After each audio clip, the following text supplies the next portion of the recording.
नवरात्रि का पर्व चल रहा है और इन नवरात्रि के 9 दिनों में माता नौ दुर्गा की उपासना पूरे हर्ष उल्लास और उत्साह के साथ पूरे भारतवर्ष में मनाई जाती है। पर माता दुर्गा की उत्पत्ति क्यों और कैसे हुई थी, इस बात को आप जानते हैं? और अगर नहीं जानते तो इस वीडियो की अंत तक ये बात को आप जरूर जान जाएंगे, ये मेरा आपसे वादा है। नमस्कार, मैं आपका दोस्त मिश्रा विकास अपने चैनल इमोशनली एंड प्रैक्टिकली मैं आपका एक बार फिर से स्वागत करता हूँ। कहा जाता है, हमारी पौराणिक कथा कहती है कि बहुत युग पहले, यानी कि द्वापर त्रेता युग, रामायण और महाभारत काल से भी पीछे एक असुर हुआ था, जिस असुर का नाम था महिषासुर। जी हाँ, जैसा उसका नाम था वैसे ही उसके कार्य थे। सारे असुरों में महान महिषासुर, इसलिए उसका नाम भी महिषासुर ही कहा जाता है। सारे असुरों का कहा जाए तो कहीं ना कहीं अंत भगवान ने ही आकर किया है, अवतार लेकर किया था। पर महिषासुर का अंत करने में ब्रह्मा विष्णु महेश भी असमर्थ थे, क्योंकि पूरे 14 भुवनों पर उसने त्रास करके रखा था। जी हाँ, 14 भुवनों में ब्रह्मलोक, विष्णुलोक और रुद्रलोक, ये तीनों आ गए। कहा जाता है महिषासुर का इतना त्रास था कि उसे मारने में ब्रह्मा विष्णु शिव जितना भी प्रयास करते, वो प्रयास असफल हो जाया करता था, क्योंकि उसे एक वरदान था कि उसे आदि शक्ति की अवतार ही मार सकती हैं, और वो भी 16 वर्ष की कन्या के रूप में। कहने का मतलब है, माता आदि शक्ति को कोई जन्म दे सके, इस धरती पर ऐसी कोई स्त्री थी ही नहीं। इसलिए माता आदि शक्ति का जन्म लेना कहीं ना कहीं सबके लिए असंभव सा था, क्योंकि उतना पावन और पवित्र तो कोई हो ही नहीं सकता कि माता आदि शक्ति को अपने गर्भ में रखकर उन्हें जन्म दे सके। इसलिए ये इस बात को महिषासुर भी बहुत अच्छे से जानता था, इसलिए उसने वरदान के रूप में भी यही मांगा था। इसलिए उसने सारे जगहों को जीतने के बाद, सारे लोगों को जीतने के बाद, जब ब्रह्मा विष्णु महेश इनका युद्ध होने लगा, तो वो युद्ध अनंत सा हो गया। वो निराकार हमेशा चलता ही रहता। दोनों पक्ष में कोई जीतता नहीं था, और जिसके कारण सारे देवतागण, ऋषि मुनिगण डर गए थे, और ब्रह्मा विष्णु महेश भी थक हार कर कहीं ना कहीं रुक जाया करते थे, और महिषासुर भी लौट जाया करता था और फिर आता था इनके साथ युद्ध करने, और ये युद्ध चलता रहता था। इसके कारण कई बार माता पार्वती, माता लक्ष्मी और माता सरस्वती के मन में भी संशय होने लगा कि ये असुर इतना सक्षम और इतना ताकतवर कैसे। उन्होंने माता आदि शक्ति के रूप माता पार्वती से पूछा, तो माता पार्वती ने इस बात को कहा कि देखो, मैं इसका वध चाहती तो कर सकती थी, पर मैं इसके वरदान के एकदम विपरीत हूँ। मैं एक विवाहित स्त्री हूँ। जैसा हम सब जानते हैं, माता पार्वती का ब्याह भगवान शिव से हुआ था, तो माता पार्वती भी उससे युद्ध में कहीं ना कहीं उसको मृत्यु देने में असमर्थ थी, क्योंकि वरदान टूट जाता। इसलिए माता पार्वती ने सबको एक राय दी और कहा कि आप सब मिलकर माता आदि शक्ति की आराधना कीजिए, वही इस कार्य को किसी न किसी तरह संपूर्ण बना सकती हैं।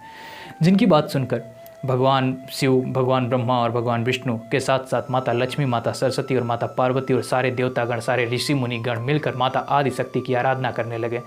कई दिनों के बाद आराधना को माता पार्वती के कहने पर जिस तरीके से शुरू किया गया था, सब लोगों ने अपना सारा कार्य, सारा सब कुछ छोड़कर सिर्फ माता आदि शक्ति की, संसार में सब कुछ ठप सा हो गया था, सिवाय आदि शक्ति की आराधना के सिवा और कुछ चल ही नहीं रहा था। माता आदि शक्ति बहुत ही प्रसन्न हुई और प्रकट हुई, और उन्होंने वरदान मांगने को कहा। सारे देवता, ऋषि मुनि गण ने भी यही वरदान मांगा, और भगवान ब्रह्मा विष्णु महेश ने भी यही कहा कि किसी भी तरह इस असुर का अंत कीजिए, क्योंकि इस असुर ने पूरे 14 भुवनों में त्रास मचा कर रख दिया है। माता आदि शक्ति ने कहा कि उसे जिस तरीके का वरदान है, उस वरदान को पूरा करने में यहाँ तक कि कई देवताओं की पत्नियां भी असमर्थ हैं, कई ऋषि मुनिगण की पत्नियां भी असमर्थ हैं जो आदि शक्ति को जन्म दे सकें। इसलिए मैं तुम्हें एक अपना निराकार रूप देती हूँ, जिस निराकार रूप को आप तीनों माताएं मिलकर उसे संभव बनाइएगा। माता पार्वती, माता लक्ष्मी और माता सरस्वती कहती हैं जी, और माता आदि शक्ति अपना एक निराकार रूप निकालकर सबके सामने प्रकट करती हैं, और माता पार्वती, माता लक्ष्मी और माता सरस्वती को सौंप देती हैं। जिनके बाद माता पार्वती, लक्ष्मी और सरस्वती अपना अपना स्वरूप लेकर उस आदि शक्ति से निकले निराकार स्वरूप शक्ति में समाहित कर देती हैं, और ब्रह्मा विष्णु महेश भी अपनी सारी शक्तियाँ उसमें समाहित कर देते हैं, और सारे देवतागण जिनके पास जो शक्तियाँ थी वो सारी शक्तियाँ उस शक्ति में समाहित कर देते हैं, और सारे ऋषि मुनिगण अपनी ज़िंदगी भर की तपस्याएँ उन शक्ति को अर्पित कर देते हैं। जिसके बाद वो शक्ति एक 16 वर्ष की कन्या का रूप धारण करती हैं, जिनका जन्म भी अभी के अभी हुआ हो, और सारी शक्तियों के बाद उन्होंने स्वयं ही एक 16 साल की कन्या का स्वरूप ले लिया। कहने का मतलब है, उसी के वरदान के अनुसार माता दुर्गा की जिस तरीके से उत्पत्ति हुई, उनका जन्म नहीं हुआ, उनका अवतार हुआ, और ये जन्म किसी गर्भ से नहीं हुआ था। इसलिए ये महिषासुर का वध करने में सक्षम थी। सबके मनों में एक उल्लास सा जग गया और महिषासुर से युद्ध के लिए प्रस्ताव भेजा गया। सारे देवतागण प्रसन्न थे। महिषासुर जब युद्ध करने आया तो वो माता दुर्गा को देखकर अचंभित सा हो गया कि ये एक 16 वर्ष की कन्या मुझसे युद्ध करेगी। पर उसने जब युद्ध प्रारंभ किया तो वो माता दुर्गा की शक्तियों से कहीं ना कहीं जिस तरीके से अनजान था, वो जान चुका था कि उसका अंत आ चुका है। पर उसने हार नहीं मानी। वो लगातार जितनी भी शक्तियाँ थी माता दुर्गा के साथ उतनी शक्तियाँ लगाकर युद्ध करने लग गया। और जब युद्ध में पराजित होने लग गया तो भैंसा बनकर, जिस तरीके से हम सब ने देखा है माता दुर्गा जब उसका वध कर रही होती हैं तो उसका आधा स्वरूप भैंसे का होता है, भैंसा बनकर लड़ने लग गया।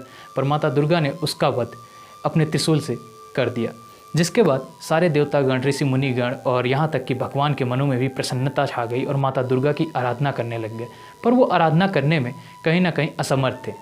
कहने का मतलब है जिसकी जितनी बुद्धि की क्षमता होती है वो उतने ही उच्चारण कर सकता है। फिर माता पार्वती, माता लक्ष्मी और माता सरस्वती ने अपनी अपनी शक्तियों से अष्ट सखियाँ प्रकट की। और जिनके बाद हम सब जानते हैं कि माता दुर्गा के इर्द गिर्द अष्ट सखियाँ होती हैं। वो अष्ट सखियाँ माता लक्ष्मी, माता सरस्वती और माता पार्वती की हैं। और ये माँ दुर्गा जो स्वयं निराकार रूप में माता आदि शक्ति का स्वरूप है, ये माता पार्वती का स्वरूप भी नहीं है, बल्कि इन सब का अंश इनमें ही समाहित है। इसलिए नौ दुर्गा की पूजा इन नवरात्रि के 9 दिनों में पूरे ब्रह्मांड में होती है और इस ब्रह्मांड के साथ पृथ्वी पे बहुत ही वेग से उतर रही होती है। इसलिए हमें इस 9 दिनों का लाभ अवश्य ही उठाना चाहिए और इस नवरात्रि को जिस तरीके से हमारी पौराणिक में या हमारे ग्रंथों में कहा गया है उस तरीके से ही मनाना चाहिए। क्योंकि ऐसी शक्तियों को संभालने के लिए जितना शरीर साफ, मन साफ होगा, उतनी ही ज़्यादा ये शक्तियाँ आप में होंगी। और जो महिषासुर का वध कर सकती हैं वो तो फिर कोई भी कार्य संभव कर सकती हैं। ये कहानी कोई कहानी नहीं, सत्य पौराणिक कथा है। ये जानकारी आपको कैसी लगी, ये बात मुझे वीडियो के कमेंट सेक्शन में लिखकर ज़रूर बताइएगा। ऐसी वीडियो मैं आपके लिए लाता रहूँगा। तब तक के लिए लेता हूँ आज्ञा। नमस्कार।